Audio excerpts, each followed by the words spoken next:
¿Cómo están? Muy buenas noches. Bienvenidos a esta edición de CNN Prime de día miércoles, donde les vamos a estar contando todo un resumen de las informaciones que han marcado esta jornada, tanto en lo nacional como en lo internacional. Vamos a estar conversando también sobre contingencia, principalmente política, por diferentes temas, con la diputada del Frente Amplio, Lorena Fríguez, y, por supuesto, vamos a estar hablando de todos los temas contingentes de esta jornada y de los últimos días también. Iniciemos de inmediato la revisión de las noticias en esta edición de CNN Prime de día miércoles por las pantallas de CNN Chile. Estos son los titulares del día. La oposición en su conjunto anunció un quiebre de relaciones con el gobierno luego que fracasara en la Cámara de Diputadas y Diputados la idea de multar a quienes no sufraguen en las elecciones.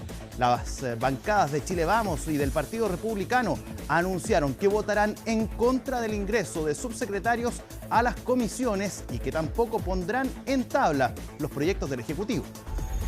Sigamos en materia política. Cada uno puede decir lo que quiera. Así respondió la candidata Evelyn Matei a la secretaria general del Partido Comunista, Bárbara Figueroa, quien la acusó de ser un lobo con piel de oveja, al igual que José Antonio Kast.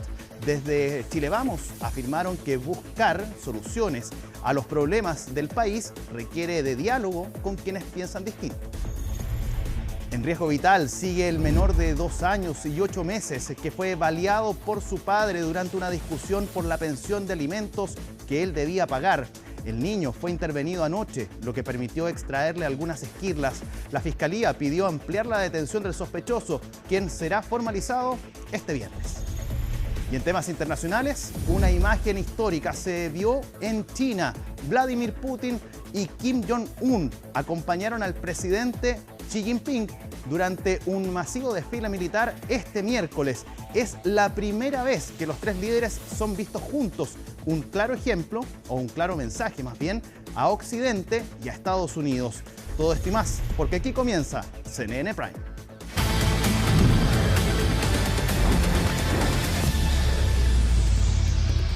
Bien, y vamos a comenzar justamente con uno de los temas que mencionábamos en los titulares. Un niño de 2 años permanece en riesgo vital tras presuntamente ser baleado por su padre. Vamos a tomar contacto con Catalina Sánchez desde la región de la Araucanía, quien justamente nos va a contar sobre esta situación. Cata, ¿cómo estás? Muy buenas noches.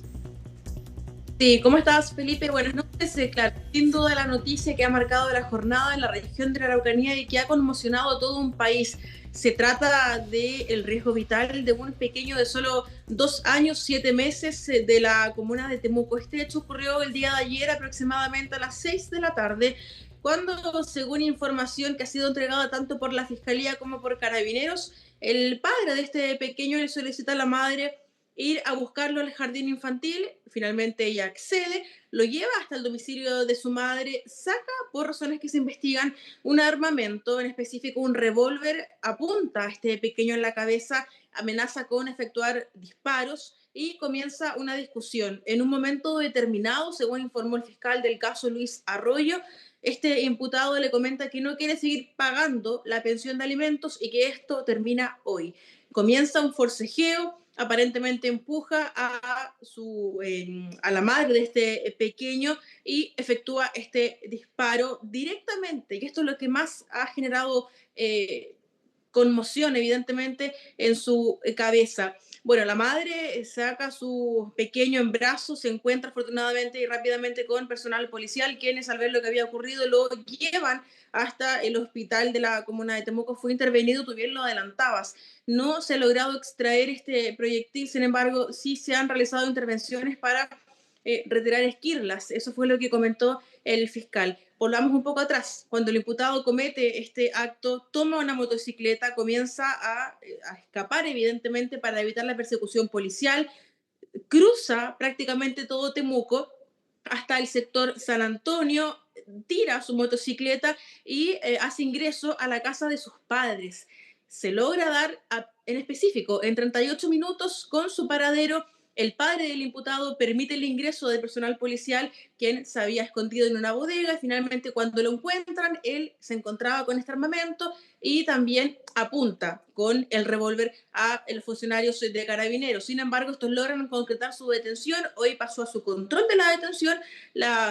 Se amplió hasta este viernes a las 12 del día, cuando va a enfrentar entonces a la justicia hasta el momento por dos delitos. Por un lado está el parricidio frustrado y también está el porte ilegal de arma de fuego, porque según confirmó la Fiscalía, este armamento no estaba inscrito, o por lo menos no estaba a su nombre. Pasemos a revisar parte de lo que nos comentaban respecto de esta situación y también de la evolución, que lamentablemente no ha sido con noticias favorables de este pequeño, el fiscal del caso, Luis Arroyo.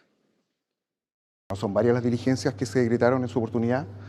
Una vez conocido el hecho, se instruyó a Carabineros para realizar estas diligencias, específicamente declaraciones, empadronamiento de testigos, búsqueda de cámaras de seguridad para poder establecer de manera fehaciente que el imputado estuvo en el lugar.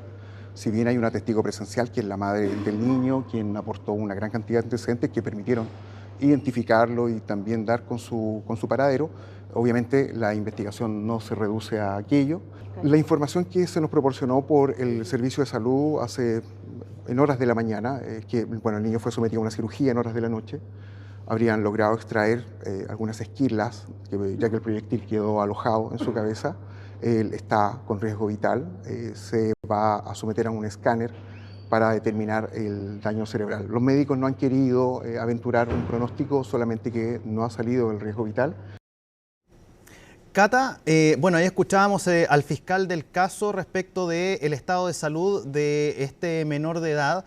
¿Se sabe respecto de alguna actualización de su estado de salud? ¿Él se mantiene todavía en riesgo vital? ¿Todavía no sale de esa condición? Sí, lamentablemente esa es la información que se ha entregado por parte de la Fiscalía. No ha habido aparentemente ninguna evolución, Felipe. Desde que ocurre el hecho hasta el momento, hasta esta hora de la jornada, él sigue lamentablemente en riesgo vital y en un estado bastante complejo. Entonces, por eso también es importante estar atentos a aquello, porque es parte de la investigación, evidentemente. Lo que más ha llamado la atención, lo que más ha generado molestia, preocupación, conmoción, es que, según informó la Fiscalía, este sujeto, y así lo dijo, y es bastante fuerte, pero así lo comentó el fiscal, quería quitarle la vida porque dispara directamente a su cabeza. Hemos visto casos de lactantes que han fallecido lamentablemente por balas locas. Bueno, en este caso no, en este caso se habla de un ataque directo en la cabeza a su propio hijo de solo 2 años y 7 meses. Cuando se genera este hecho, se inicia evidentemente una persecución policial bastante importante, Felipe. Vimos bastantes helicópteros, también había la sección dron operando, personal de control de orden público, del OS9, de la BOCAR, quienes llevaron a cabo diligencias, pericias en el lugar de los hechos. También lo decía el fiscal, no poder conversar con testigos, ver si habían cámaras. Lo importante acá también es que se logra dar en 38 minutos, en tiempo récord, con este imputado, quien estaba evitando evidentemente la persecución policial. Sin embargo, fue ya controlada su detención, y este viernes va a enfrentar a la justicia, por lo menos por estos dos cargos de el porte ilegal de arma de fuego y también por parricidio frustrado. Vamos a revisar parte de lo que nos comentaban desde la prefectura de Cautín respecto de este operativo. El imputado es un hombre adulto de 23 años, es el padre del menor de edad, quien fue detenido en tiempo récord, menos de una hora el día de ayer. Sí, bueno, el proceso se inicia cuando la madre del menor de edad solicita la ayuda de Carabineros, quien rápidamente traslada en el vehículo policial a este menor de edad hasta el hospital regional.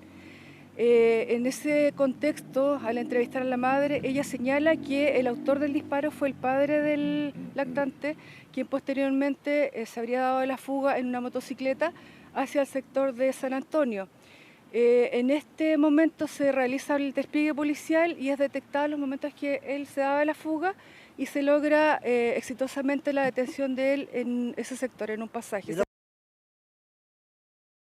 Claro, fue detenido en el sector San Antonio, en la comuna de Temuco. Como yo te lo comentaba anteriormente, prácticamente cruzó todo Temuco, del macro sector Pedro de Valdivia hasta las cercanías del río Cautín, para escapar finalmente a la casa de sus padres, quienes acceden al ingreso de la policía, que logra entonces concretar su detención. Solamente quiero cerrar reiterando lo que yo te comentaba, esta frase que dijo la madre, que le comentó el imputado, de que no quería pagar más la pensión de alimentos y que esto se acababa hoy día. Después de eso efectúa el disparo directamente en la cabeza de este pequeño que hoy se sigue debatiendo lamentablemente entre la vida y la muerte, que hasta el momento no han habido aparentemente avances en su estado de salud, Felipe. Bueno, un hecho repudiable, lamentable, el que ocurre en la Araucanía, Cata, y que nada más hace pensar en que se recupere este menor para que justamente pueda salvar su vida. Es en lo único que hay que pensar, al menos por ahora. Muchísimas gracias, Cata, y estamos en contacto. Estamos en contacto, buenas noches. Chao, chao. Bien, sigamos avanzando en las informaciones. De absolutamente inaceptable, así calificó la subsecretaria de Salud Pública, Andrea Albagli, las torturas que sufrió un exfuncionario del Hospital Base de Osorno, quien es parte del espectro autista. El hecho, que data de entre 2018 y 2020, quedó al descubierto tras difundirse una serie de fotos y videos que evidencian estos maltratos. En esa fecha se inició un sumario interno, el que se cerró sin sanciones. Sí, escucha bien y puede observar esas imágenes. Se cerró sin sanciones, razón por la cual la Contraloría anunció que someterá ese proceso a un control de legalidad. La causa se reabrió en 2024, luego de otra denuncia por discriminación de género en la que se habrían visto involucrados los mismos funcionarios. En este momento no podemos descartar ninguna medida, vamos a esperar a ver qué es lo que la Fiscalía, la Justicia se pronuncie, y ante eso entonces, como Ministerio de Salud, vamos a evaluar si es que vamos a tomar medidas adicionales. La víctima de estos actos de violencia, del conocimiento que tengo al momento, fue un reemplazo en el hospital y por ende ya no está en funciones dentro del establecimiento. Por ende tampoco tengo información si es que en este momento se han podido tomar contacto para tener alguna medida de reparación, dado que ya no es funcionario de la institución. Simplemente inaceptable nomás, pues. Así nomás se puede definir. Ya, sigamos avanzando. Diversas críticas ha recibido el gobierno luego de que la Cámara de Diputadas y Diputados rechazara la multa por no votar en las elecciones de este año. Desde la oposición señalan que romperán relaciones con el Ejecutivo, mientras que los ministros aseguran que la sanción sigue comprometida y continuarán trabajando en el Senado para que se concrete. Quien tiene todos los detalles es la nota que preparó Colomba Hijos. Creo que habla muy mal que estemos a menos de 3 meses hoy día legislando esa multa. Decía este martes en una sesión especial de la Cámara la diputada Joana Pérez, autora del proyecto que busca sancionar con multas de hasta 210.000 pesos a quienes no concurran a sufragar. Una iniciativa que todo indicaba iba a ser aprobada en sala. Sin embargo, fue despachada al Senado sin conseguir los votos necesarios. Después de haberme juntado no una vez, sino que varias veces con la ministra Lobos, con el ministro Elizalde, y después darnos cuenta que aquí se vota todo por el suelo, yo me pregunto si realmente van a poder ordenar, independiente que sean capaces de reponer esto en el Senado, si van a poder ser capaces de convencer a sus parlamentarios. Nosotros cambiamos, después de 10 años, el voto voluntario a lo obligatorio, y este gobierno no lo quiere implementar. Varios ministros se refirieron que iban a respaldar esto, firmaron un documento en el Senado y que lamentablemente ayer no tuvieron sus votos. Votos que no se consiguieron porque 47 parlamentarios rechazaron la iniciativa y 14 se abstuvieron, en su mayoría miembros de la bancada socialista. La derecha ha tenido dos posiciones. Primero, que se le cobre a la gente multas obscenas por no votar, y segundo, que con un tremendo cálculo electoral que hacen, sean los extranjeros no nacionalizados los que diriman el resultado de las elecciones. Aunque lo cierto es que el proyecto, que ahora pasó a trámite en el Senado, no contempla multar a los extranjeros, sino únicamente a los ciudadanos. La discusión sobre el voto de los migrantes se abordaría en la reforma constitucional que planea ingresar el gobierno. Así como una reforma constitucional que regule lo que respecta al voto de los extranjeros. Y sobre ese punto solo podemos señalar, como lo indicó ayer la ministra Lobos, esperamos que el acuerdo se cumpla, por lo menos el gobierno va a contribuir decididamente a que así sea. Acuerdo que podría haberse comprometido por el resultado de la votación en la Cámara de Diputados para reponer la multa por no votar, la cual incluso motivó que la oposición anunciara medidas directas contra la moneda. Hemos tomado la determinación de romper los puentes con el Ejecutivo. Claramente no se puede confiar. Cuando hay una palabra empeñada, cuando se llega a un acuerdo, estos acuerdos se respetan y se cumplen. Y lo que vivimos ayer demuestra que la sinvergüenzura de este gobierno no tiene límite. Y al menos en mi calidad de presidente de una comisión, no voy a dar tramitación a ningún proyecto que venga al Ejecutivo hasta que no cumplan su palabra. Se ha roto la confianza definitivamente. Nosotros no vamos a dar acuerdos ni facilidades hasta que el gobierno no recomponga esta relación con la oposición, porque creemos que lo último que le quedaba al gobierno era su palabra. Hoy día la ha roto y las confianzas nuevamente se han requebrajado. Aquí no solamente se le faltó el respeto a la credibilidad, se dejó a una ministra de Estado sola, en Pampa, y además se dejó al país sin una democracia como la que nos merecemos. Desde el Ejecutivo señalaron que las acciones anunciadas por parlamentarios de la oposición no contribuyen al ambiente, mientras que en cuanto a los tiempos de tramitación del proyecto, dijeron que se avanzará con la mayor celeridad posible, descartando poner urgencia hasta el momento. Sigamos en materia política, pero esta vez en la carrera presidencial. La secretaria general del Partido Comunista, Bárbara Figueroa, alertó por una supuesta moderación por parte de la candidata Evelyn Matei. Cuestionamientos que también llegaron desde el Partido Social Cristiano, donde dicen estar preocupados por una presunta inclinación de Matei hacia la izquierda. Bueno, ¿quiere saber de esta polémica? Macarena Román preparó el informe.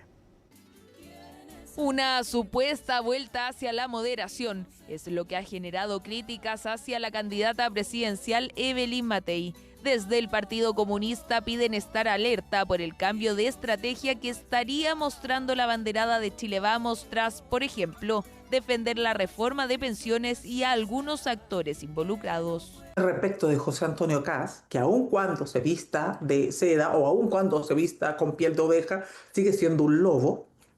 Lo cierto es que también opera en el caso de Evelyn Matei, que hoy se viste en extremo de moderada. Entonces, no nos equivoquemos. Cuidado con los cantos de sirena. La única que se viste con ropaje ajena es su candidata presidencial, que reniega de ser comunista, que eliminó su programa de gobierno y que ahora se las da de socialdemócrata. La secretaria general del PC asegura que es la derecha en sí la que puede traer regresión, aunque también señala que el peligro es más alto con José Antonio Kast por sobre Evelyn Matei. Cada uno puede decir lo que quiera. ¿Descarta que se esté vistiendo de moderada? Ay, da lo mismo. A quienes no les da lo mismo es al Partido Social Cristiano, quienes apoyan a Kast y desde donde aseguran que Evelyn Matei se está inclinando hacia la izquierda. Creemos que es una mala señal política por parte de la candidata Matei, porque en definitiva lo que ella está diciendo es que si no paso yo a segunda vuelta, entonces prefiero que gobierne el Partido Comunista y el Frente Amplio. Me cuestan entender esas declaraciones. Evópoli en particular, la UDI, RN, Chile Vamos, es una coalición de partidos políticos de derecha, con ideas claras en esa materia, así lo hemos demostrado las veces que hemos gobernado. La duda sobre qué hará Evelyn Matei se abre porque la candidata no ha sido clara en confirmar por quién votará en caso de no pasar a segunda vuelta. Aunque Bárbara Figueroa dice que sí lo hizo, lo cierto es que la exalcaldesa de Providencia mantiene firme el discurso de que ella llegará al balotaje. Yo creo que la gente tiene la suficiente sabiduría para votar por quienes le ofrezcan mayor certidumbre, mayor tranquilidad, y yo, más que andar calificando a los demás candidatos, me interesa estar proponiendo soluciones para el Chile real. Chile real que observa cómo las críticas le llegan por derecha e izquierda a la candidata Matei. Es que mientras unos apuntan a su supuesta moderación, otros cuestionan las credenciales democráticas de la banderada y de su equipo. Trata de mantener una postura, por ejemplo, respecto a la democracia, de tratar de diferenciarse de José Antonio Kast en términos estrictos. Durante este tiempo no ha tenido la concordancia de ella ni su comando de defender algo tan importante que son los principios democráticos.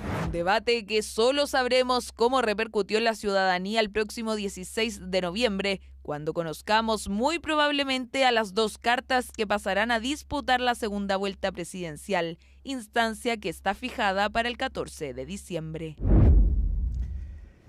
Por ahora vamos a hacer una pausa. A la vuelta vamos a seguir con más informaciones y también con conversación con la diputada Lorena Fríes del Frente Amplio. A la vuelta, seguimos.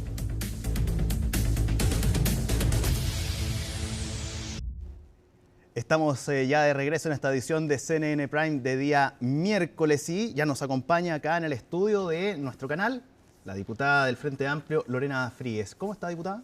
Bien, aquí llegando a Valparaíso para estar con usted. Días intensos, horas intensas las últimas. Bien intensas, sí, así ha sido. Así es, pues, y quiero conversar, o comenzar más bien esta conversación que vamos a tener justamente con lo que ha marcado las últimas horas. Esta situación que ocurrió en la jornada del día de ayer con esta votación de este artículo dentro de esta normativa que se busca dejar el voto obligatorio para las elecciones de fin de año. Pero, a ver, y se lo voy a graficar de la siguiente manera.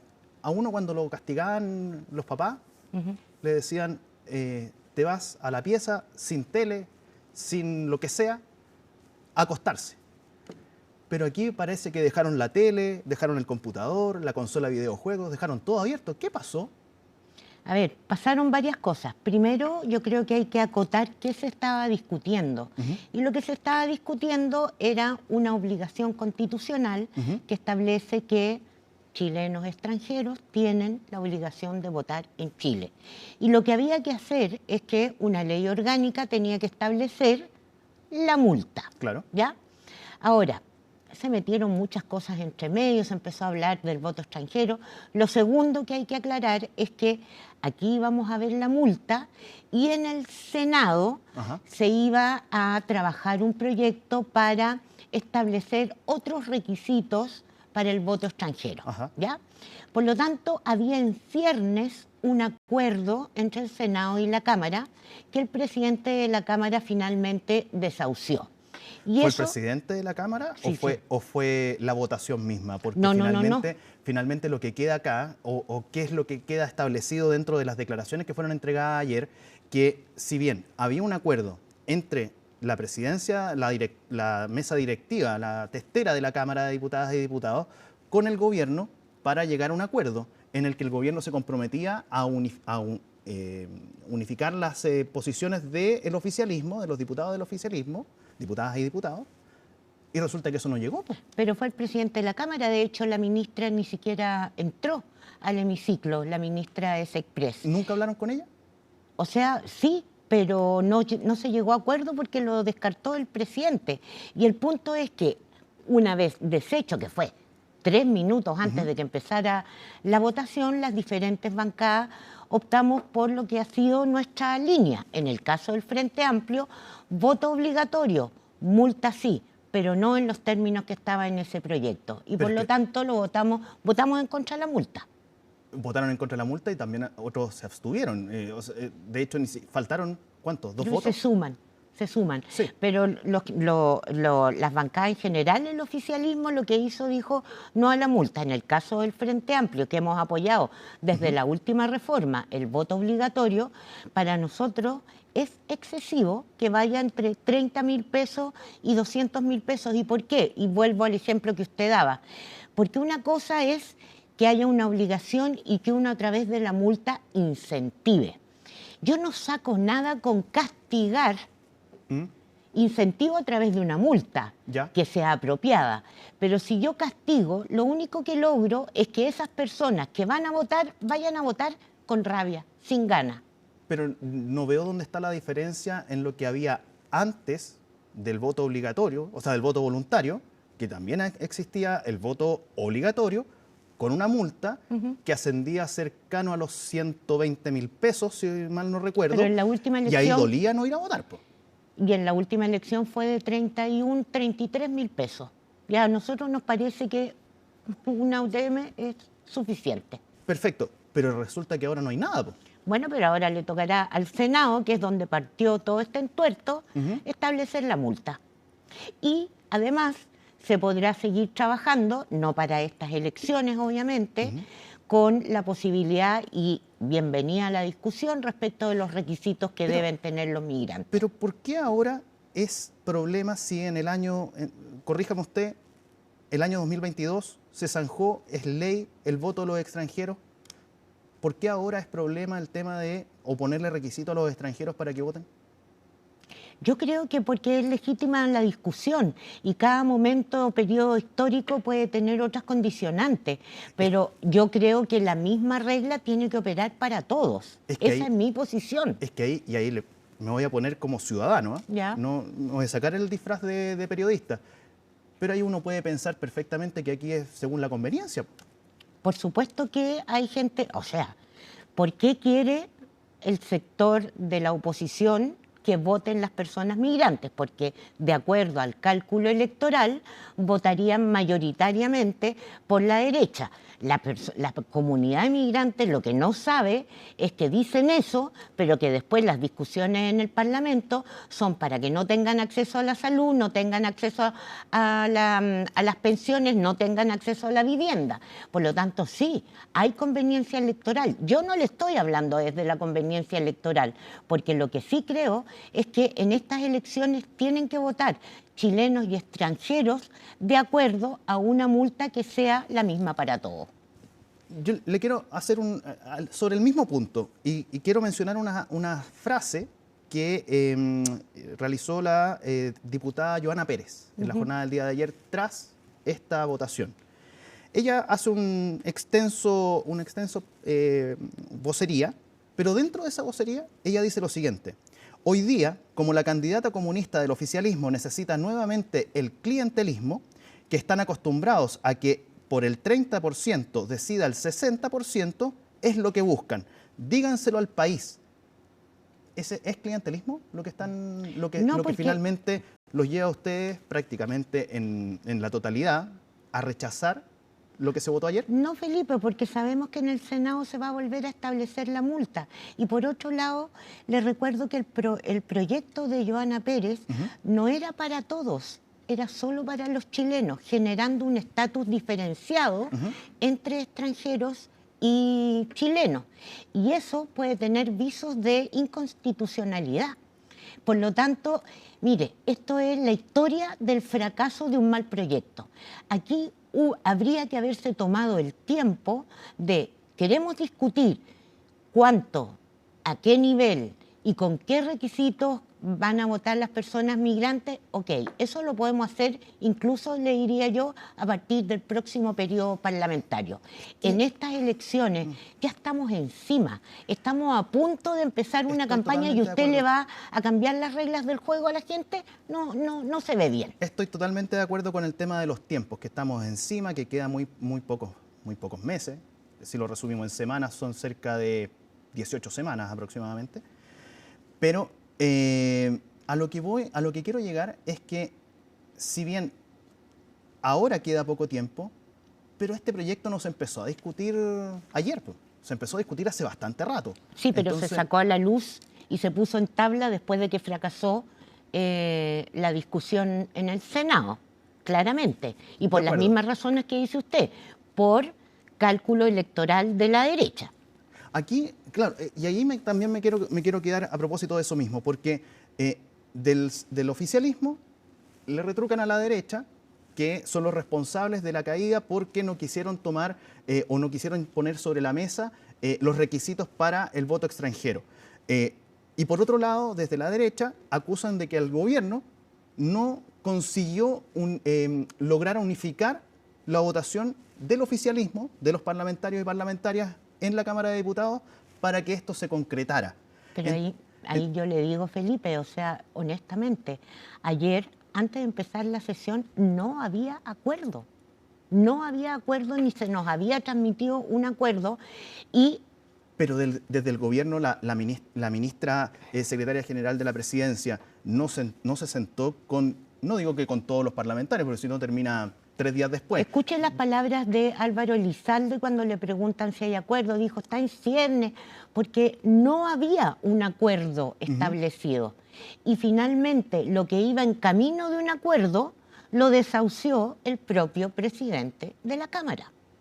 Por lo tanto, las bancadas oficialistas quedaron marcando, digamos, lo que son sus ideas respecto a esto. Y en el caso nuestro, del Frente Amplio, en el caso del Partido Comunista, en el caso de gran parte del Partido Socialista, optamos por votar que no hubiera multa. No porque no creamos que haya que tener multas si sabemos que hay una obligación, sino que porque la forma en que una está... ley sin dientes. Sí, claro, pero usted no le puede pedir a una persona que vive en San Joaquín que pague una multa que es la mitad de un sueldo mínimo. 210.000 pesos. Pero es que si hay una obligatoriedad de ir a votar, de ejercer el derecho. A ver, yo voy a ocupar un argumento que se utiliza mucho, sobre todo de su sector. ¿Cuánto costó recuperar el derecho a voto en una democracia? ¿Cuánto costó? Bueno, aquí se les está dando la obligatoriedad a la gente para que participe, porque con voto voluntario cada vez votaba menos gente. Totalmente. Y resulta de que aquí queda como prácticamente un voto voluntario más, po. Pero, insisto, esto va al Senado. Aquí hay 2 cámaras. Y la Cámara de Diputados dijo ayer, mire, revise este proyecto, porque así como está, no nos sirve. ¿Por qué? Porque solo habla de los chilenos, punto 1, y 2, porque establece una multa que para algunas personas es la mitad de lo que ganan. Ya, se la doy. Pero resulta de que aquí, ya, está bien, el castigo es solamente para los chilenos, pero eso también le da el pie a que pueda votar cualquiera, o si quiere el extranjero, se puede levantar si quiere e ir a votar, y si no quiere, no, pues. Pero a mí no me parece que esa sea la regla que establece la Constitución, que establece una obligación para todos. No solo para los chilenos. Pero si le están poniendo requisitos para que los extranjeros puedan votar, aquí ni siquiera tienen obligación, pues. ¿No es lo mismo? No, pues no es lo mismo. En un caso usted está dando libertad de votación, que no puede porque la Constitución establece que es obligatorio. Punto 1. ¿Para los chilenos y chilenas?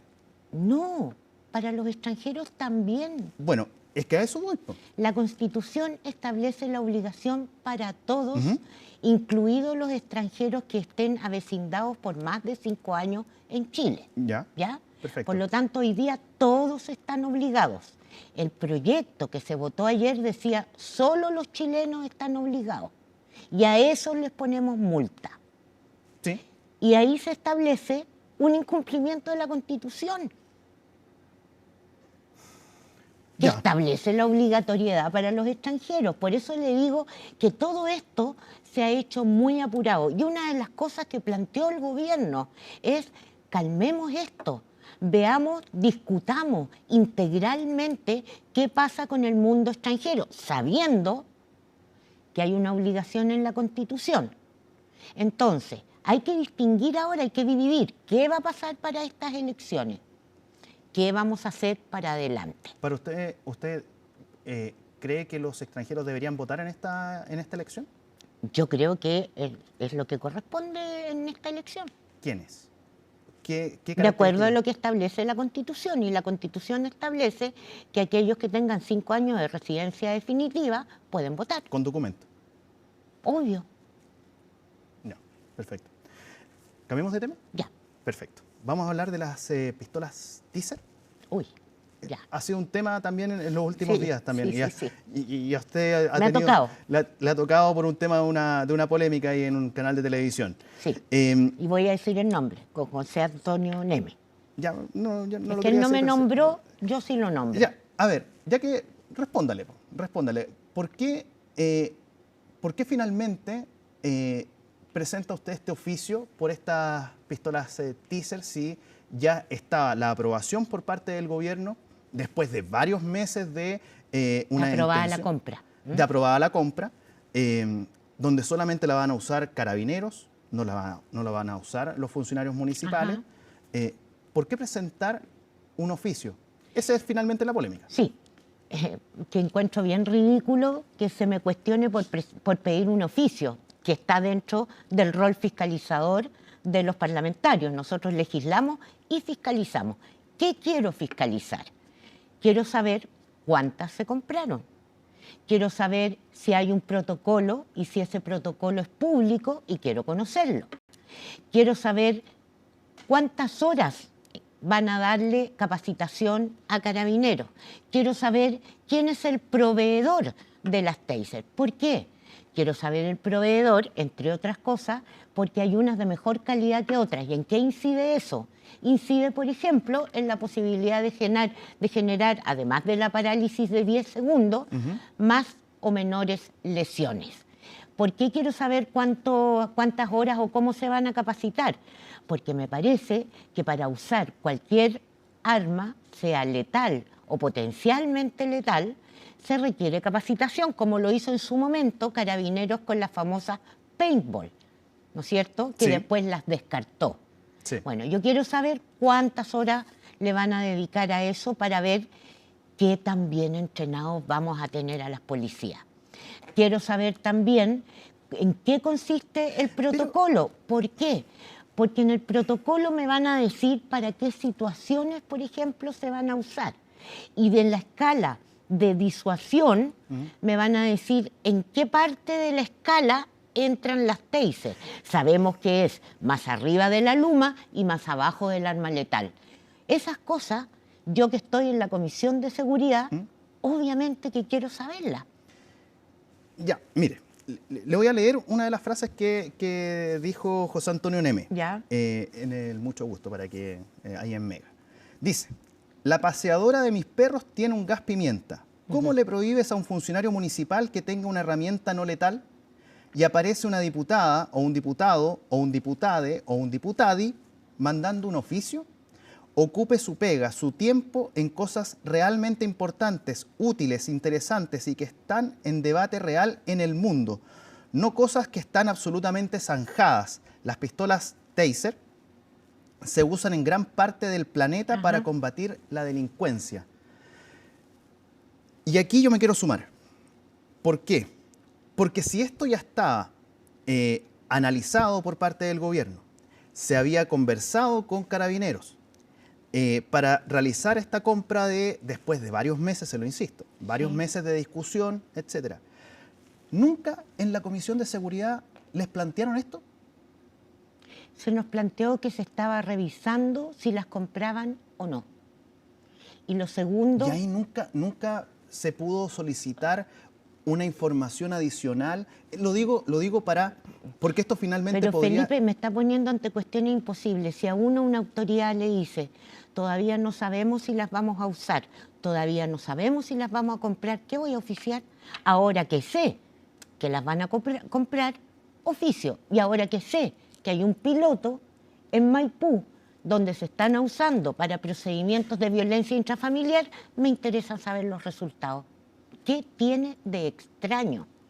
Las palabras de José Antonio Neme, además, refieren a los guardias municipales. O sea, ni siquiera sabe, ni se instruyó respecto del oficio que envié. Pero yo no veo que en las palabras... O sea, a ver, ¿Usted lo acaba de nombrar? Sí, no, pero... bueno, sí, dice un funcionario municipal, sí, es verdad. Pero y los funcionarios municipales, déjeme decirle, hay una discusión en este minuto a propósito de la ley de fortalecimiento de las facultades preventivas de los municipios en materia de seguridad. Hay una discusión sobre si las usan o no. Yo oficié a Carabineros. El señor Neme no sabía dónde estaba parado. Bien. A ver, no voy a entrar en esa discusión, en la discusión que tiene usted con él. No de entre. Pero es porque le dijo, de entre esa señora, le dijo. Sí. ¿Usted no estaría entonces de acuerdo con que las usen los funcionarios municipales? Lo que pasa es que los funcionarios municipales, de acuerdo a la ley, y muchos alcaldes nos han dicho una y otra versión, unos a favor, otros en contra, el gobierno está en contra, y es porque no tienen ni los años de formación ni los años de capacitación que sí tiene Carabineros y la Policía de Investigaciones. Por lo tanto, y además, porque la idea es que los inspectores de seguridad tengan efectivamente equipo defensivo, pero los propios Carabineros han dicho que Taser para los inspectores municipales no, y por algo lo dirán, ¿no? Mire, y ahí y quiero tomar sus palabras, porque finalmente podríamos decir que dato mata relato. Se lo pregunto porque usted dice, Carabineros tienen una preparación de años mayor para utilizar armamento, y en esta posibilidad es armamento no letal. Sí. ¿Por qué no entonces? Si yo no he dicho. ¿O por qué dificultar que lleguen a...? Pero ¿por qué dificultar? Es que esto podría ¿Por generar... qué enviar un oficio es dificultar, primero? Se lo pregunto, porque podría generar tal vez un retraso en el tema ¿En contestar un oficio? ¿Va a generar un retraso en el uso de las taser? Si la información que a usted le entreguen a ese oficio tal vez no gusta, podría generar que usted pueda presentar, no sé, un recurso en alguna corte para que se frene todo esto. Pero no es mi intención. Si mi intención es conocer lo que se está haciendo en materia de política pública en seguridad. Y, cierto, Carabineros está entrenado para usar armas, para usar la luma, tiene estadios disuasivos, desde el pasivo hasta el más agresivo, pero las tasers son nuevas para Carabineros. Y como son nuevas, tienen que prepararse para usarlas. Y lo que yo hice fue oficiar para tener esa información. Entonces, no sé cuál es la lectura bajo agua que se hace. Yo estoy cumpliendo con una labor que me da la ley, que es fiscalizar. Y créame que uno envía oficios todos los días. Todos los días.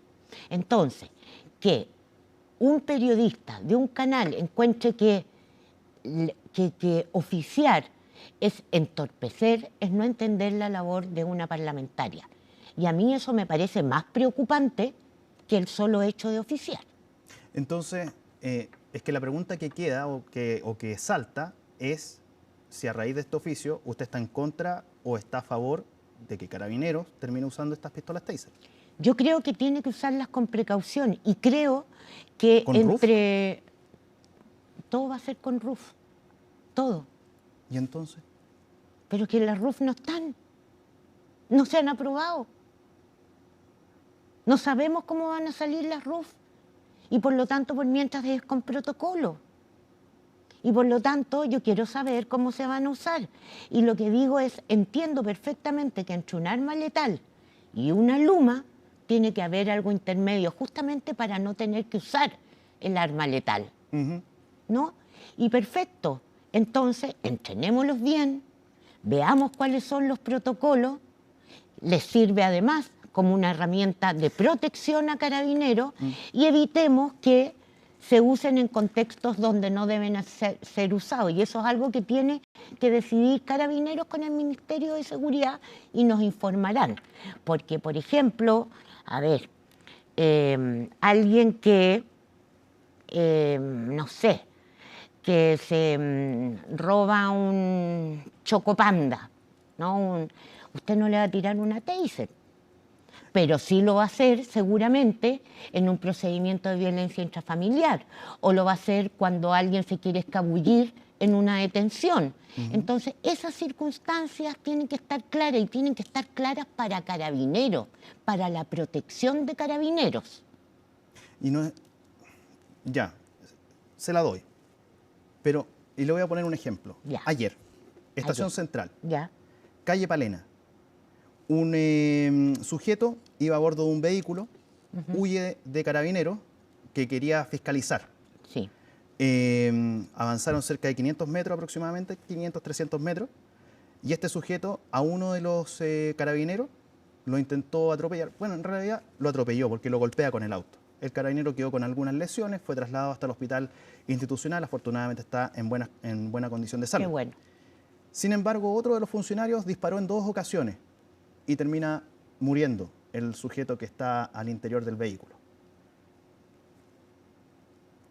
Si ellos hubiesen estado con las pistolas taser, tal vez, si este sujeto se baja del auto, porque obviamente estando arriba del auto no tendría ningún sentido. ¿Estaba arriba del auto? Estaba arriba del auto. Ya. No tendría ningún tipo de sentido. Chocaría con los vidrios. Efectivamente. Si este sujeto se hubiese bajado del auto, la pistola taser podría haber funcionado como un método para neutralizarlo. Si tiene una conducta agresiva, por supuesto. O sea, la tuvo. Atropelló a un carabinero. Sí, pero es que estamos haciendo todo hipotético. Estaba dentro del auto, no le hubiera servido la taser. Estamos de acuerdo. ¿Ya? Se baja del auto en una actitud amenazante, por supuesto. Pero usted me dice que aquí hay que utilizar tal vez las RUF. No, es que las reglas de uso de la fuerza sirven para todas las armas que utilice Carabineros. Desde ¿Y la si estas se pistola, incluyen? pasando por la luma, las taser y lo que usted encuentre. Entonces está, pues. Es que no están legisladas, pues. No, no están. Hoy día se tiene que conformar una mixta en el Parlamento y esa mixta va a decidir cuáles y cómo van a ser las RUF. Mientras no haya RUF, lo que existe son protocolos. Y para cada situación o arma se requiere un protocolo. Y ese protocolo es el que yo estoy pidiendo. Para usted no existe ese protocolo por más que existan estos 14 puntos de la RUF. Es que las 14 puntos de la RUF no existen, no son ley. Pero es un reglamento, son protocolos. Es una instrucción que se le entrega no solamente a Carabineros, sino que a las Fuerzas Armadas para que actúen. Esto surge no solamente por lo que está pasando en la Araucanía, sino que por lo que está pasando en la zona norte. Felipe, le estoy diciendo que no existen, no son ley. Lo que existe hoy día, porque no hay ley. En el norte hay reglas. Debate el pero tema no ha de las llegado RUF. a término, pues. No ha llegado a término.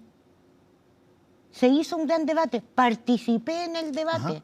Estoy esperando que se configure la comisión mixta para terminar ese debate y que haya el RUF. ¿Y eso alcanza a ser incorporado, por ejemplo, a las taser? Van a operar para todo. Ya. Para todo. Y por lo tanto va a ser una salvaguarda para las policías y también una salvaguarda para la ciudadanía. La quiero llevar a otro tema. A ver. A propósito que mencioné ahí dentro de esta conversación, lo que está pasando en la Araucanía. Ya. Acá, en CNN Chile, CNN Prime, vino la candidata del Partido Comunista al Senado, Elisa Loncón. Sí. Y Mónica Rincón le consulta respecto de si existe o no en la Araucanía terrorismo. Para usted, ¿existe terrorismo en la Araucanía o no? Existen actos terroristas porque los actos se evalúan caso a caso en función de la ley antiterrorista. Hablar de terrorismo en la Araucanía me parece un exceso. Pero cuando hay armas de guerra, y esto se lo digo basado en el hecho que ocurrió con... Los hay aquí en Santiago también, ¿ah? Después vamos a hablar, si quiere, con respecto a lo que pasa en Santiago o en otras zonas del país. Me quiero quedar en el caso de lo que ocurrió hace 2 fines de semana con estos 2 guardias de esta forestal. Lo más probable en ese caso... Hubo presencia de armamento de guerra. Mire, presencia de armamento de guerra estamos teniendo desde Arica a Punta Arenas. Sí. Lo digo porque aquí también hay un tema con el crimen organizado y las bandas criminales. Y en la Araucanía no tengo ninguna también. duda de eso. Ya, esa es la primera cosa. La segunda cosa es que hay que ver, porque estos son temas súper técnicos, hay que ver si efectivamente se configura bajo la ley antiterrorista el caso que sucedió allí, que es gravísimo, ¿no? Pero hasta ahora el gobierno, con los antecedentes que tiene, que yo no tengo, por razones obvias, porque es una investigación que está bajo reserva, no ha invocado la ley antiterrorista.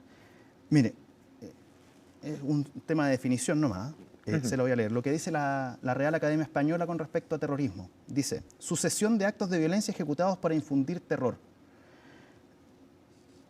¿No sucede eso en la Araucanía? Es que esa no es la definición. ¿O en la macrozona sur? Es que yo me tengo que atener a la definición que dice nuestra ley antiterrorista. Y no es esa, créame. Entonces le llamó la atención que desde el gobierno hayan presentado una querella por ley antiterrorista por la quema de camiones que ocurrió 2-3 días después a la muerte de estos 2 funcionarios y que la haya tenido que presentar parlamentarios o dirigentes de Renovación Nacional o representantes de Renovación Nacional en vez de que haya sido el Ministerio del Interior? Es que yo creo... ¿O el Ministerio de Seguridad No, Pública? yo entiendo que los parlamentarios obviamente están en todo su derecho de presentar una querella por ley antiterrorista.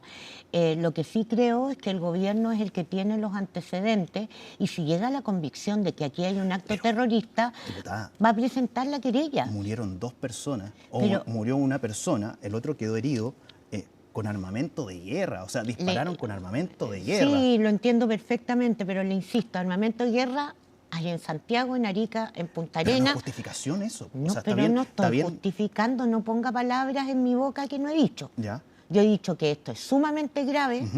He dicho también que armamento de guerra, lamentablemente estamos viendo en sectores de nuestra capital, en el norte y en el sur. He dicho también que el que sea calificado de terrorismo depende de antecedentes jurídicos, no del sentido común.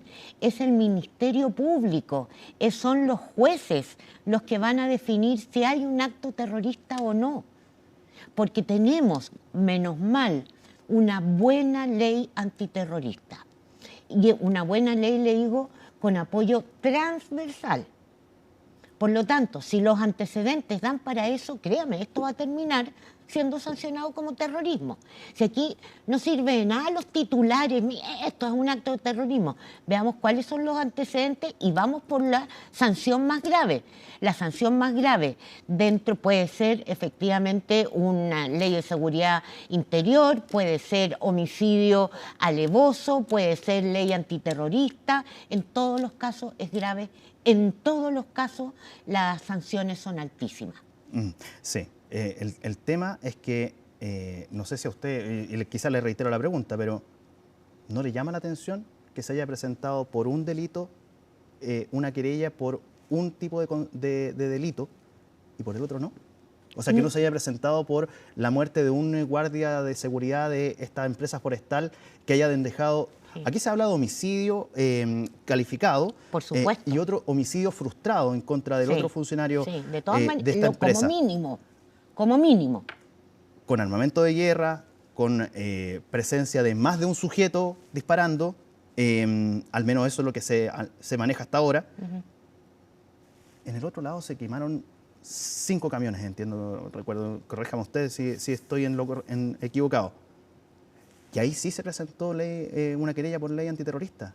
Lo más probable es que ahí estén los antecedentes para calificar como terrorista. ¿Y a usted no le parece que haya antecedentes suficientes como para presentar una...? No los conozco, si esta es una investigación que está llevando el Ministerio Público.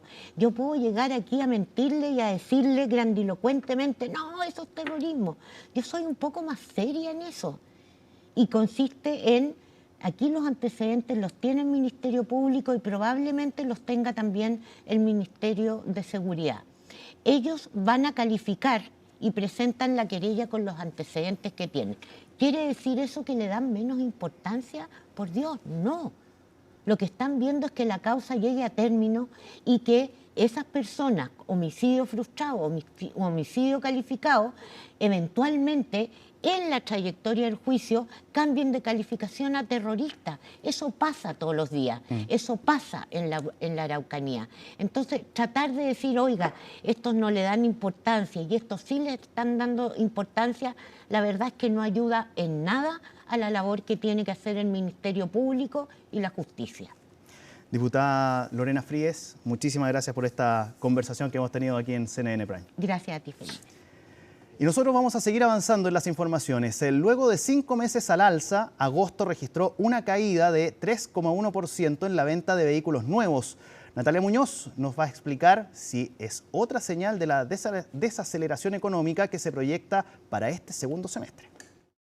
Agosto marca el inicio de la llamada primavera comercial automotriz. Las automotoras liquidan los modelos vigentes y se espera que suban las ventas, pero eso no ocurrió este 2025. El octavo mes del año marcó el primer retroceso del sector en los últimos 5 meses. Los vehículos de pasajeros y los SUV tuvieron una contracción, en parte explicado porque mucho comprador está esperando el mes de septiembre ahora para poder comprarse un vehículo del año 2026, que suele ser una acción muy atractiva para quien esté buscando cambiar su vehículo por uno nuevo. Contracción de 3,1% si lo comparamos con agosto del año anterior. A pesar de todas las ofertas que abundaron en la industria para liquidar stock, ¿por qué no resultó esta vez? Tradicionalmente agosto es uno de los mejores meses para cambiar el automóvil porque se produce el cambio de año a partir del 1 de septiembre y eso hace que las marcas hagan sus mejores liquidaciones durante julio y agosto y sobre todo en agosto. Este año ha sido un agosto que no ha tenido el dinamismo de otros agostos. Recordemos que los vehículos se compran por expectativa, es decir, yo creo que en mi trabajo o en mi negocio me va a ir muy bien y puedo tomar un crédito para comprar un vehículo nuevo. Entonces, también las expectativas están un poco confusas y la cesantía que aumenta, y eso de alguna manera pone un freno emocional en los consumidores. Los economistas anticipan una desaceleración económica para este segundo semestre. Así, las cifras del sector automotor se vuelven un reflejo. El sector pasó de vender algo en promedio de 350.000 unidades a 300.000 unidades. Y eso viene a refrendar condiciones bastante desafiantes que está viviendo hoy día el sector, como un sector que vende bienes durables, algo parecido está pasando con el sector de construcción, indicadores de confianza de los consumidores que siguen debilitados, condiciones de financiamiento que siguen desfavorables. El mercado durante este año igual sigue manteniendo un signo positivo, un 2,1% de crecimiento de ventas en total. Por tanto, hay que tener la calma y precaución de esperar a ver qué pasa en los últimos meses. Altas tasas de interés, una débil expansión del producto, todas estas cosas afectan la confianza de los consumidores y esto es particularmente importante en los vehículos de pasajeros. Meses clave para la industria. En septiembre ya se venden los vehículos 2026, por lo que las compañías apuestan con más ofertas y ayudas de financiamiento. Siempre en la historia del mercado automotriz chileno ha existido esa tendencia para poder sacar el inventario que se tiene actualmente, existen, ¿cierto?, estas ofertas de cara al cliente. Pero se regulariza después con septiembre, digámoslo así, como que el promedio entre ambos meses termina siendo un promedio más o menos normal. Son 2 meses que son reconocidos como meses fuertes en ventas para los clientes, para la industria.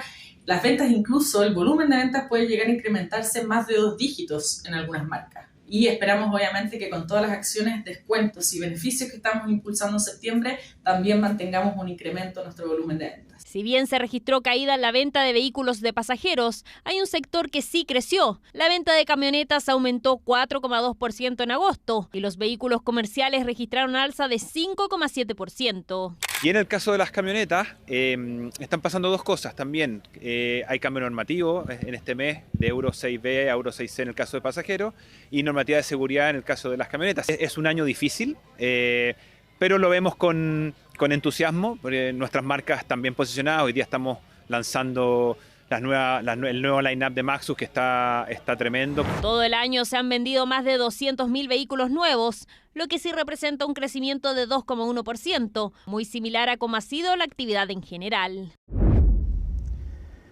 Cambiemos de tema. Finalmente, el gobierno y los dueños del terreno donde se emplaza la gran toma de San Antonio no llegaron a acuerdo para la compraventa del sitio. Este miércoles y a contrarreloj se llevó a cabo la última de las 17 reuniones de negociación entre los propietarios y el Ministerio de Vivienda. Sin embargo, la discusión por el precio del predio y las garantías de financiamiento no llegaron a buen puerto. La última propuesta que se barajó por parte de los dueños fue de 0,4 UF por metro cuadrado, pero desde el gobierno lo rechazaron aludiendo que es un valor que se sustenta en informes no validados técnicamente por el MIMBU. Por lo tanto, ahora es el Ministerio del Interior quien debería definir cómo se va a llevar a cabo el proceso de desalojo de los más de 10.000 habitantes que tiene este terreno, tras vencer el plazo de negociación impuesto por la Corte de Apelaciones de Valparaíso. Lamentamos mucho la intransigencia de los representantes de los propietarios. A pesar del trabajo realizado no solamente por el Ministerio de Vivienda, sino por varios estamentos estatales y de las propias familias organizándose en cooperativas y en una federación que las representa para lograr dar sostenibilidad a una propuesta que permitiera resolver el tema de la compra del megacampamento. Se mantuvieron los representantes en precios inalcanzables, trabajando esto como una compraventa más, sin considerar el contexto, las condiciones y la realidad de un megacampamento de 215 hectáreas y con familias del 40% más vulnerable de la población. No se llegó a acuerdo tanto en el precio, en la garantía, ni en las condiciones de compra. La municipalidad y los compradores nunca tuvieron algún documento o la presencia del Banco del Estado para dar fe de la disponibilidad de recursos para comprar el terreno. Por otra parte, las garantías, siempre la municipalidad entendió que el Estado no podía garantizar esta transacción dado que se iba a efectuar entre privados. y el comprador exigió que se respetara el protocolo donde se fijaba la necesidad de fijar la garantía. Ponga atención a lo siguiente. Por estos días se realiza en nuestro país una nueva cita de HyVolution, un evento internacional que posiciona a Chile en la industria del hidrógeno verde, en donde se reúnen decenas de empresas que dan a conocer sus iniciativas, algunas de ellas agrupadas en la Cámara Chileno-Suiza de Comercio. María Luisa Carrión tiene todos los detalles. Es uno de los eventos sobre el hidrógeno verde más importante del mundo y por tercera vez se realiza en nuestro país.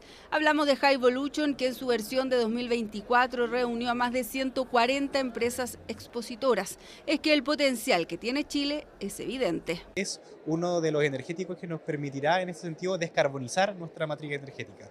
Es un energético que nos permitirá ir logrando descarbonizar aquellos sectores como que actualmente son proveídos de combustible, de petróleo y los derivados. Pero no solamente eso, también es importante porque nos permite ir diversificando y también sofisticando nuestra matriz productiva. En ese sentido, la economía del hidrógeno verde nos puede permitir ir creando nuevas industrias que no solamente generen un mayor valor agregado y también nuevos puestos de trabajo, sino que además sean propios de una economía sustentable.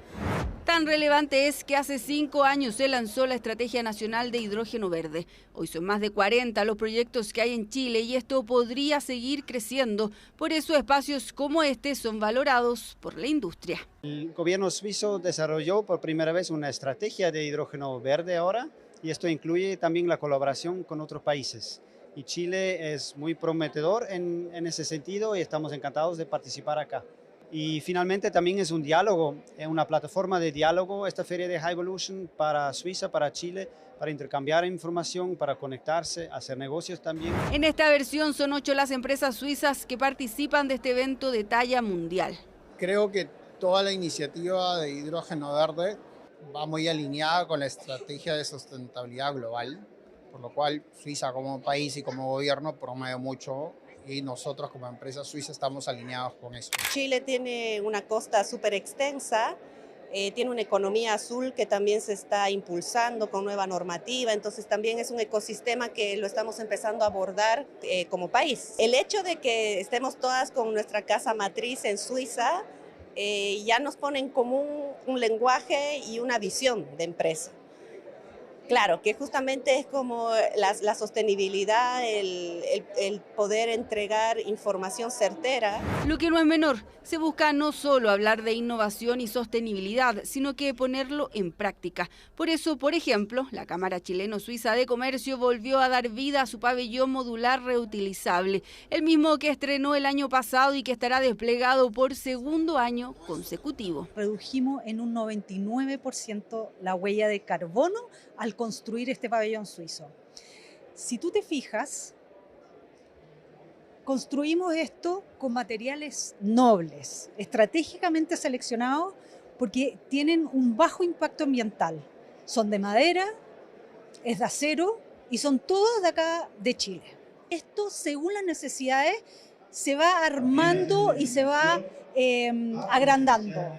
Lo otro es que es completamente reutilizable. Es decir, una vez que se termina la feria, nosotros cerramos todo esto, lo desarmamos y se va a una bodega. Teniendo una vida útil de 5 años, reforzando el compromiso de la institución con proyectos de bajo impacto ambiental, en el año además en que la Cámara Chileno-Suiza de Comercio cumple 7 décadas. Yo diría que como el sello suizo es innovación y sostenibilidad.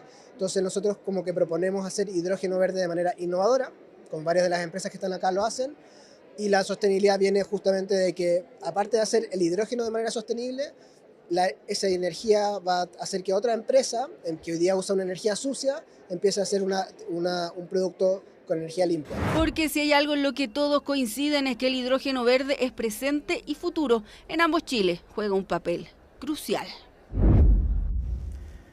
Cambiemos de tema. Sin informe ni antecedentes que aportar. Así cerró su función la Comisión de Control Regional de la Gobernación de Santiago, cuyo fin era reunir antecedentes sobre los cuestionados coaching de Claudio Rego, lo que, según la oposición, habrían sido usados para hacer campaña para su reelección. Miguel Ángel Araya, con el informe. Tenemos 45 días hábiles para realizar esta investigación, obteniendo antecedentes, reuniones, y con eso ya vamos a poder entregar un detalle y un informe a nuestro consejo y que ellos van a ser los que van a ver si es que lo aprueban o lo rechazan. El informe debía ser entregado este miércoles, pero la comisión solo sesionó 7 veces, luego que se inhabilitaran 4 de los 5 integrantes de la instancia, todos de oposición, por haber recurrido al Tribunal Calificador de Elecciones en contra del gobernador Claudio Rego. De verdad, chiquillos, yo no entiendo por qué estamos haciendo esto, si es evidente que ustedes están inhabilitados, que el documento lo señala, no sé por qué están invalidando el documento, que esta comisión fracase es mal para todos. Es un juicio formalizado ante un tribunal de justicia, con una firma que está ahora sí ratificada por un ministro de fe, y no simples opiniones, sino que formando parte de una comisión que tenía el mandato de, en nombre de todo este Consejo Regional, allegar más antecedentes, se decidió ante los tribunales formular juicios formales, valga la redundancia. Sin embargo, para los consejeros cuestionados, 2 de la UDI, un RN y 1 del Partido Republicano, ellos no estaban legalmente impedidos de integrar la Comisión de Control Regional. Se plantea una posible inhabilidad, no incluso de los miembros de la comisión, sino que también del secretario ejecutivo. Se toma la decisión en ese caso, en ese minuto, de suspender la comisión porque no teníamos a la vista una jurisprudencia que nos indicara si eventualmente estábamos inhabilitados o no, por lo cual se tomó, a juicio de toda la comisión, lo más responsable, que fue suspender el funcionamiento. Diputados o parlamentarios que presentan una acusación y que encuentran algún ministro de Estado o encuentran alguna autoridad respecto del cual obviamente no participan de la comisión que conoce propiamente de la acusación constitucional. Esa es la única excepción legal. Entonces, pretender aplicar un principio distinto, una restricción adicional a los consejeros regionales que ejercen una facultad en espejo a la que existen hoy día para otras autoridades, me parece sin duda que un abuso. El gobernador de la región metropolitana, Claudio Rego, prefirió no involucrarse en la discusión precisamente por tratarse de una comisión que tenía como por objetivo fiscalizar su gestión y administración. Yo no puedo procesar sobre el fondo, veo que claramente hay posturas distintas dentro del Consejo Regional respecto de las inhabilidades. Algunos consejeros ya han informado a este consejo que han recurrido ya a la Contraloría para que determine este tema. Hay otros consejeros que han planteado el tema también del TER. Yo siento que frente a eso no hay nada que hacer. Cada uno ejerce su derecho y su atribución de ir ante la instancia que estime conveniente para que zanje un tema de fondo. Será entonces la Contraloría General de la República la que resuelva si correspondía o no la inhabilidad de los consejeros de oposición. Las dudas radican ahora si en la instancia podrá volver a sesionar, porque el plazo que tenía ya terminó.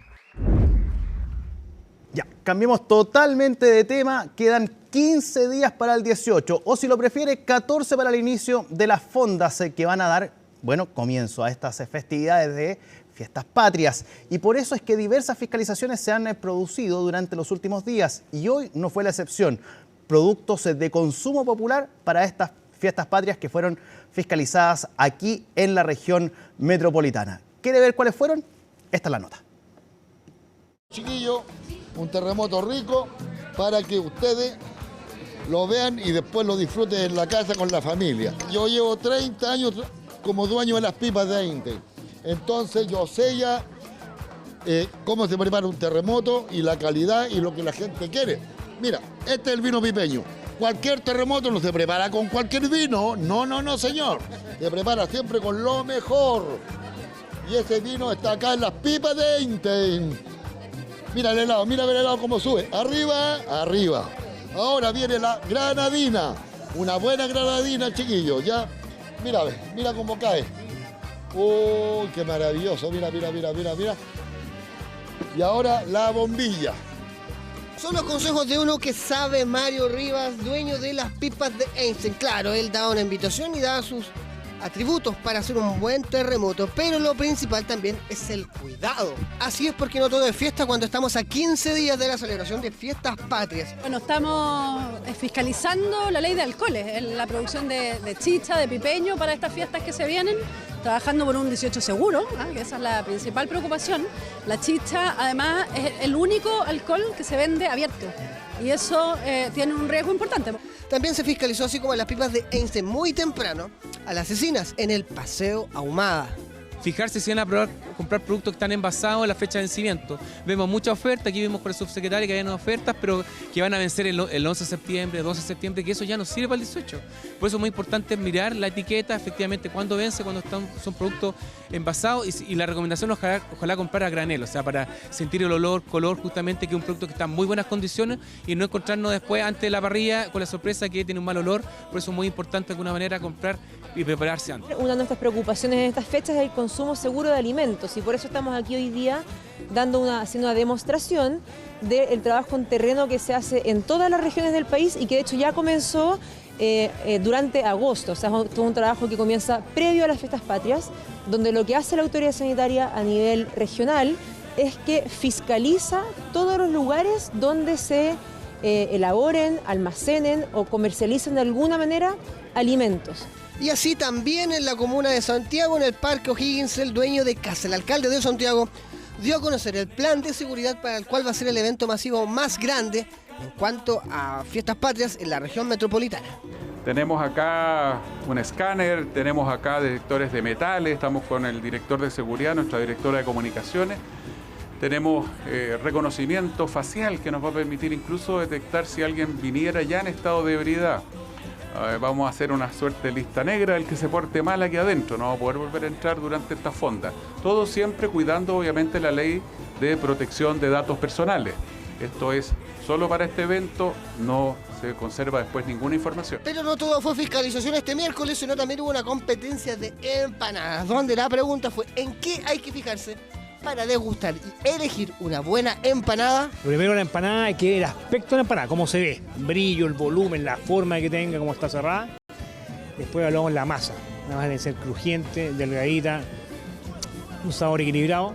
¿Ya? Después vemos el pino, la consistencia del pino, la cantidad entre cebolla, carne, si es carne picada, carne molida, que tenga el huevo, que tenga la aceituna, ¿ya? Y evaluamos el sabor del pino y el aroma del pino. ¿Ya? Todo se evalúa en una tabla y ahí vamos viendo quién está mejor y quién no está tan bien. Así es, pasan las horas y pasan los días en una cuenta regresiva que cada vez queda menos para la celebración de estas fiestas patrias este 2025. Ya, de la comida nos vamos a ir a la música, porque el cancionero chileno vuelve a presentarse en el Teatro Municipal de Las Condes desde este 4 de septiembre, tras una aplaudida versión el año pasado. El montaje contempla 30 músicos en escena, a quienes se sumó Jepe para esta edición. Sandro Lavarría nos cuenta más. Porque ha llegado septiembre y la fiesta se va a armar. Después de una exitosa versión en 2024, Cancionero Chileno está de vuelta con 9 funciones en el Teatro Municipal de Las Condes. Estamos felices, todo el equipo, porque ha sido una experiencia que no solo hemos gozado nosotros, la idea era que la gozara el público y así ha sido. Así es que estamos de vuelta con algunos cambios importantes, con algunas cosas que agregamos, otras que quitamos. Los arreglos están un poquito más osados, mezclábamos de repente un poco lo solemne que podía ser la tonada de Manuel Rodríguez, que la vestíamos como clásicamente, ahora la mezclamos entre lo clásico y lo folclórico y lo popular. Entonces yo creo que está más atrevido el cancionero este año. A los nuevos arreglos se le suma también la inclusión de Jepe, quien lanzó hace algún tiempo un disco en homenaje a Margot Loyola. El intérprete se unirá a Andrea Tesa, Javiera Parra y un grupo de otros 27 músicos.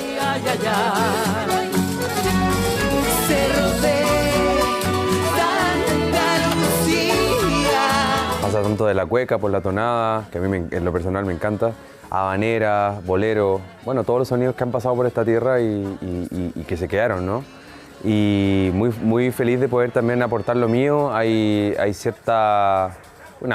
un paréntesis bien importante dentro del cancionero, del show que estamos haciendo, que está dedicado a Margot Loyola, al cual me invitaron, por supuesto, a invocarla, por eso se puede llamar así.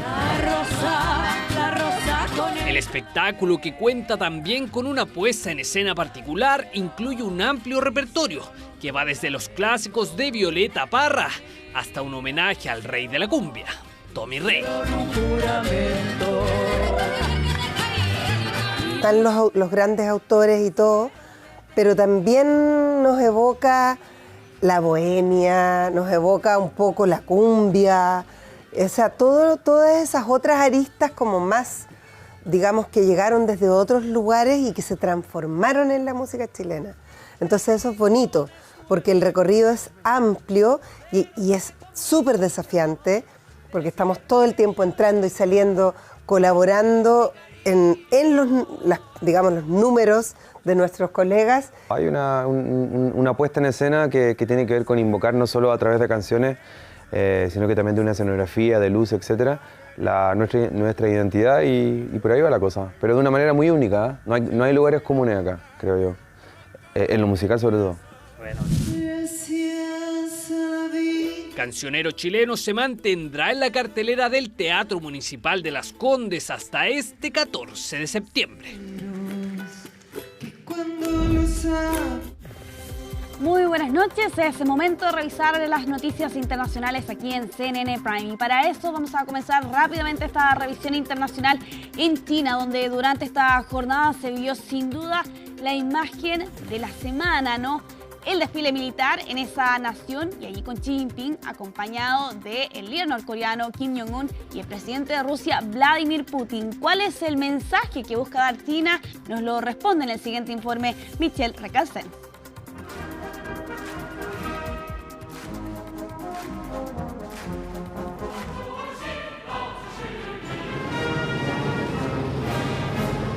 En un acto cargado de simbolismo y poder, el presidente chino Xi Jinping encabezó un imponente desfile militar en la plaza de Tiananmen para conmemorar los 80 años del fin de la Segunda Guerra Sino-Japonesa y la Segunda Guerra Mundial. Aunque no son pocos quienes se preguntan si el evento no tuvo más que ver con Xi y el futuro de China. Los seres humanos vivimos en el mismo planeta y debemos trabajar juntos y coexistir pacíficamente. El mundo nunca debe volver a la ley de la selva, donde los países pequeños y débiles serán intimidados por las grandes potencias. China siempre será una fuerza impulsora de la paz, la estabilidad y el progreso en el mundo. Es una imagen histórica, ya que por primera vez fueron vistos en público Xi Jinping, Vladimir Putin y Kim Jong-un, en un gesto que muchos interpretaron como un desafío al liderazgo global de Estados Unidos. Todos juntos subieron a la cima de la Puerta de la Paz Celestial para ser testigos del desfile como los invitados estelares del evento. El presidente de Estados Unidos tiene sentido del humor, es evidente, todos lo sabemos. Tengo una buena relación con él, nos tratamos por el nombre de pila, por extraño que parezca. Durante estos 4 días, durante las más diversas negociaciones, nadie ha expresado jamás un juicio negativo sobre la actual administración estadounidense. Quizás fue la reunión, más que el masivo despliegue de armas, lo que enfureció a Donald Trump, quien desde el otro lado del planeta criticó el encuentro. La gran pregunta es si el presidente Xi de China mencionará el enorme apoyo y la sangre que Estados Unidos de América brindó a China para ayudarla a asegurar su libertad de un invasor extranjero muy hostil. Que el presidente Xi y el maravilloso pueblo chino tengan un gran y duradero día de celebración. Les pido que transmitan mis más cálidos saludos a Vladimir Putin y Kim Jong-un mientras conspiran contra Estados Unidos de América. El desfile también mostró al mundo la creciente capacidad militar de China. Misiles de corto y mediano alcance, drones furtivos y modernos sistemas de cohetes formaron parte del arsenal exhibido. Además de Putin y Kim Jong-un, otros líderes de más de 20 países también asistieron al evento, entre ellos Irán, Pakistán, Serbia y Cuba. La presencia de este grupo de otros líderes, Vladimir Putin, Kim Jong-un, el presidente de Irán, reforzó el papel de China como pieza central de una nueva coalición, que básicamente está ahí para desafiar a Occidente. Y su mensaje fue: con esto es con lo que lo desafiamos. Todos ellos, junto a los más de 50.000 espectadores, vieron el paso de los más de 10.000 soldados que desfilaron al ritmo del himno nacional chino. Mientras que diversos tipos de aviones impresionaron a los presentes. Hoy es un día realmente grandioso. Los presidentes de China, Corea del Norte y Rusia aparecieron juntos en la misma escena. Esto es algo que no había sucedido en muchos años y es muy inusual. Xi se coronó como el protagonista absoluto de la jornada, una en la que envió un mensaje explícito. El ejército militar y las alianzas están disponibles para rivalizar con Occidente. Y continúan las repercusiones por la información que conocíamos el día de ayer de parte de Estados Unidos de haber atacado una lancha procedente desde Venezuela con un cargamento de drogas, según plantea la Casa Blanca, y que terminó con la vida de 11 personas. Bueno, durante esta jornada Donald Trump entregaba las primeras declaraciones tras el mismo anuncio que realizaba el día de ayer el presidente estadounidense, y a grandes rasgos lo que señalaba precisamente en estas palabras Donald Trump era la justificación para explicar precisamente por qué se había llevado a cabo este ataque contra esta lancha. Lo que señalaba allí el presidente estadounidense es que existían grabaciones de audio que daban cuenta por lo demás de las conversaciones a bordo de esta embarcación y que aparentemente eran narcotraficantes, según planteaba Donald Trump. Vamos a revisar parte de esos dichos que pronunciaba durante este día el presidente de Estados Unidos. En el barco llevaban cantidades masivas de drogas. Tenemos grabaciones de ellos hablando. Había cantidades masivas de drogas entrando a nuestro país para matar a mucha gente. Y todo el mundo lo entiende perfectamente. De hecho, lo ven. Ves las bolsas de drogas por todo el barco y los atacaron. Obviamente no lo volverán a hacer. Y creo que mucha gente no lo volverá a hacer cuando vean ese video. Y nuestro país está enfrentado a Perú, en el que ya es considerado la encuesta del momento a través de redes sociales. El denominado Mundial de Desayunos de Ibai, el streamer español, quien hace algunos días atrás comenzó estas consultas en sus diferentes redes sociales con 16 países, donde planteaba cuál es el mejor desayuno. Varias naciones han participado y han quedado atrás por lo demás también de esta consulta, y nuestro país junto a Perú han llegado a la semifinal. La verdad es que más allá de lo anecdótico que puede hacer esta consulta, que está no solo en Instagram, en TikTok y en YouTube, el alcance que ha tenido esta pregunta en redes sociales ha sido gigantesca, a tal punto que incluso nuestro presidente Gabriel Boric ha reaccionado a través de sus redes sociales en uno de los comentarios. También se suman en diferentes marcas peruanas y chilenas que han comenzado a reaccionar también y ofrecer incluso sorteos si es que llega a ganar nuestro país. Bueno, hasta hace algunos momentos atrás Chile iba ganando por muy poco en la cuenta de Instagram. Es parte, ¿no?, de lo que a esta hora se está tomando las redes sociales en nuestro país. Y con esta encuesta finalizamos esta revisión de las noticias internacionales. Nos vamos a una pausa, pero al regreso ya está con ustedes Felipe Hernández aquí en CNN Prime.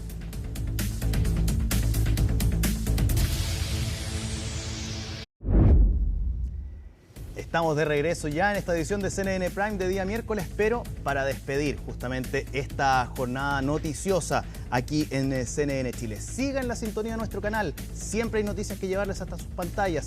Viene CNN Tiempo, así que ya lo saben, quédese siempre en la sintonía de nuestro canal. Miércoles 3 de septiembre, así estuvo nuestro país y el mundo. Somos CNN Chile. Que tengan muy buenas noches.